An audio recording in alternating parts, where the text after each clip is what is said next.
Hey guys, it's Kusi.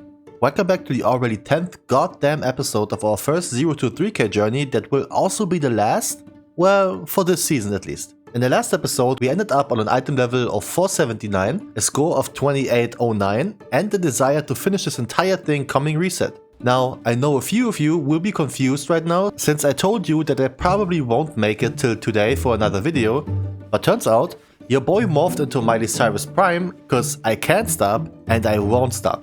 So with that being said, you know we are about to grind our knob off with so many keys, you ain't ready for that. I legit spent almost my entire day off, because I'm that freaking guy. And this episode is all about one thing, yet not everything will work out as intended, leading to anger, frustration, and leaving gamers. So if you're as horny as I am for episode 10, grab yourself a drink, get comfy, and make sure you got some clean underwear going, cause we are about to erupt. Alright, so the last key we did was a 23 Darker Thicket, which resulted in us getting another Murason's Rise, because why the hell not? Tuned it down to 20 because I wanted to quickly get it done. Turns out, wasn't too quick. We got our asses handed to us by a slight overpull, which ended up in us racking up some deaths before tier. The boss itself though, easy! Oh yeah, quick catch up here. We are still dealing with Fortified, Spiteful and Volcanic, so don't get too confused if your boy jumps sky high or just dies randomly. That's just me not playing well. We actually managed to get past the Drakes without any issues, but then this happened. Big oof. Always a bad sign when the beef boy flops over, but we recovered from it, sort of. And yeah, Battlefield got dicked over and Mochi got her ass reset to factory settings in no time. So we are left with Deos, and longtime viewers will absolutely know how this works out. Even though our tank tried to make it interesting in the end, I don't blame him. Time to key only by 1, got the mirror though, but I don't really need it, so we gave it away like a good kitty boy. After that we got another shot to upgrade our own key with the 21 Blackrock Cold. Should be easy enough since Blackrock Cold is considered to have a very generous timer. And in this one I didn't mess around. We took OP stuff left, right and center with the Prot Pally, Disc Priest, Demolock and, well okay, I guess Windwalker and Pharaoh are a bit of a meme, or so one would think. Windwalker is slapping it seems. The only issue we encountered though was the stairs, where one bad decision cost us a lot of time even though we almost managed to play it out. But too many stacks of those big boys spanked our Holy Knight too hard, so we had to reset the spool. After that we got through fine, but unfortunately it wasn't enough to two-chest this one, but hey. 3 score! And a good amount of overall damage from the entire party I'd say. Long gone are the days where we fight with tanks for the 3rd spot. Well, hopefully. Coming up to our 3rd key of the day, this is the one you wanna see. Struggle, frustration and failure. But what did actually happen?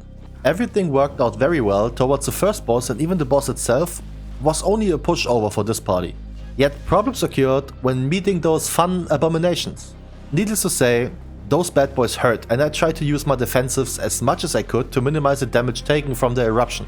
Apparently our tank had a route where he tried to stay away from most of those deadly creatures by just skipping them towards the 3rd boss. Turns out, the party had other plans. I guess if the entire party would stack in the corner of this little pocket, I guess you could say, you won't pull any extra. But I feel like this isn't necessarily a normal thing to do, so this may or may not could have been or even should have been communicated with the party in advance. Or at least that's my belief. So we body pulled and went again. And body pulled and went again. Tank took it like a champ though. And then we pulled double abominations? Huh. Well, I guess someone had forgotten to take his dispel with him.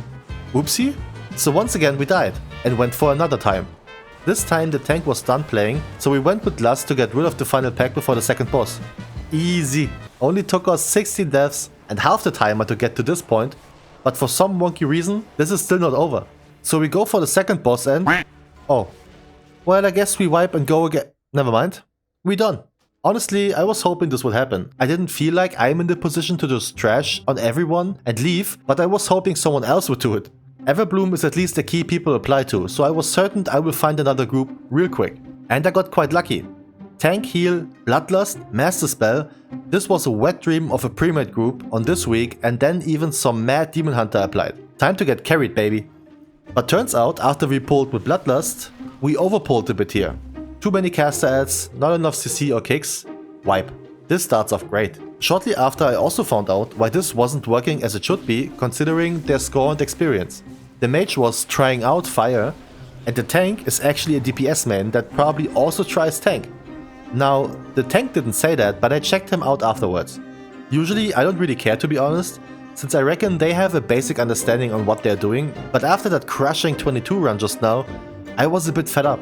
But hey, nothing lost yet, so we move. First boss got clapped and we only gathered 2 more deaths from that one to the council fight, which was a hell of a lot less than before. Just playing the packs proper seems to work out better, it seems. Second boss also no issue, but as you guys remember, now comes the fun part. Those fire mages are deadly as hell, so we need to be ready to rotate our stuff in order to survive. What really worked for me here is pretty much just look after yourself. Rotate Barkskin and Regrowth into Survival Instincts and Regrowth, and then maybe Renewal and Regrowth. After that you got one more Barkskin up, and if that isn't enough, cause the mob is still alive, you're on the wrong key, mister.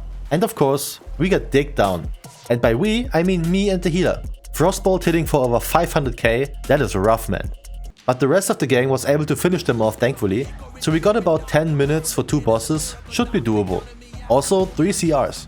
The rest of the run was no biggie, so we ended in time, with the Demon Hunter that just flexed on all of us mortals with this damage and the key that was finally supposed to make it rain on us.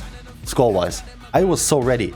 So damn ready, cause even though this key annoyed me for weeks and weeks on the Warlock, it's been over 2 weeks since we actually did one. Throne of Tides. Fishman Island, the birthplace of the fish mag and your local sushi store. But first, I'm here to talk to you about the little race we made. In the last few episodes, I've been telling you that if we get to 3k subs before reaching 3k rating, we will have a live stream or 2 in which we will step up to do some keys, or maybe a raid just to enjoy a good time together. And what can I tell you? You've been slacking. Hell no, man. This is where we're at when editing this video, so you tell me this is all you can do? Now, you can't see me right now, but I'm giving you the same disappointing look as my stepdad when he had to take his belt off for the 2nd time of the week. So if you wanna see or even be part of that stream, you know what to do. Alright, so Throne of Tides plus 22, and this one is one of those keys that will reward us with a big amount of score. So I gathered a parley worth of trusting and we sent this puppy. No bloodlust and only 1 CR on me, so you best believe I had my ass cheeks clenched. Granted, I wasn't too worried in the beginning, since the rough part comes up later. So we pulled steadily with a good intent.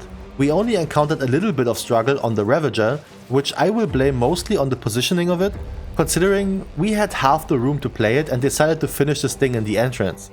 Yet no full wipe, all that matters. First boss, I was excited to see where I end up compared towards the Warrior. I don't know if Sub-Rogue is good here, because I reckon Outlaw is a lot easier on demand when it comes to AoE damage. And that's pretty much what it looks like. Even after the 2nd ad phase, I was still ahead of damage, which, like I said, was an ego thing more than anything, though I worried about the Rogue's contribution there. On the 2nd boss, I had to remind myself to pool some energy and keep Tiger's Fury ready for when the time comes to swipe down those blobs. Because of Farriel's range of those AoE attacks, I can just easily deal with this myself. Well, as long as I got the energy for it. Now moving towards the 3rd boss, we did it first in the history of this channel in Season 3. Instead of going to the mind-controlled hentai enjoyer, we went to the other side to play the gauntlet first. Maybe that's a tank's way of saying if we mess this up, there's no chance anyways, and I can honestly say I'm already shitting myself out of fear when I see what this monk has to pull out on those trash fights. Well, time for the usually final boss, and boy did I pray that we play those puddles proper. But this one also went surprisingly clean, leaving only 1 wing open with the boss that shouldn't be too much of a deal on Fortified at least. Now one thing to mention here is that the particles of those big lasers are slightly bugged. It often only shows half of its length, and honestly that's something I may need to try out when getting it on with a lady. You may not see it, but trust me, it's there. Alright, joking aside, this is serious stuff. Not even 4 minutes for this boss, so a wipe would mean this is game over. Only 1 CR to our name. The fight didn't even take 2 minutes. 73 score to our name, jumping sky high to an overall of 28.85. What a banger. Waycrest Manor and Atal Dazar are still keys I need done on anything above 22, as you can tell, but I yet again for the 11th time this week received a Galacrons. Not too horny about that one. That means I had to take a step back, put on the knee braces and start to back in order to be invited into Atal Dazar or Waycrest Manor. And would you believe it? It worked. What? I actually got invited into a key that had a tank in it right away, and because we had been looking for roughly 25 minutes for a healer, I was very pleased when this lovely chap applied to the key. Both of them actually, cause this hunter and monk applied as a two-man party from my guild, and before you turn this off and say, oh this shitter just gets carried even though he said he didn't, save that. Because first of all, we do encourage usage of guilds here to promote the social aspect of the game, and besides that, I asked the healer if this is for a score or just to help me out. He said he needs this for score. I think at this point in time he was only slightly ahead of me in terms of rating. So we start this off as most people do, going to the left side to use the bloodlust on first pull. And unfortunately, I felt safe in this spot because I thought the charge of the Juggernaut goes to the furthest targets, which wasn't me. Lesson learned. After that we took a little bit of a detour while jumping down, grabbing those two birds to get up the stairs and grab extra little ones, to then jump down again for Rezan. Guess the tank just wanted to use the time before the boss was in a good spot to be pulled. Now I think we can all agree that Rezan is not even an issue on Tyrannical, and with that we just slapped him down.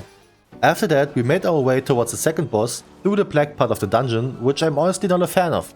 So much random damage just splashing in every direction, but we made it to Volkal rather unharmed, and I was curious on how a boss like this will play out on higher keys.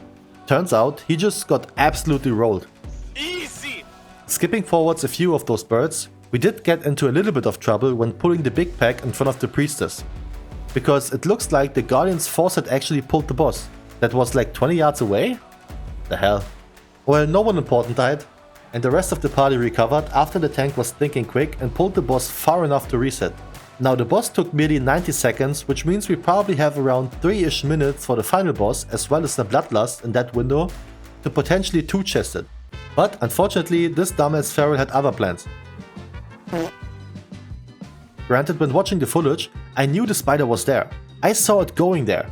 But when I step back, it's barely visible to me, and because of that, I absolutely defend my actions here by... who am I kidding? I'm Dirtnap main after all. Yet, even my attempt to sabotage this key didn't work and we still two-chested it with equal damage contributions throughout the dungeon.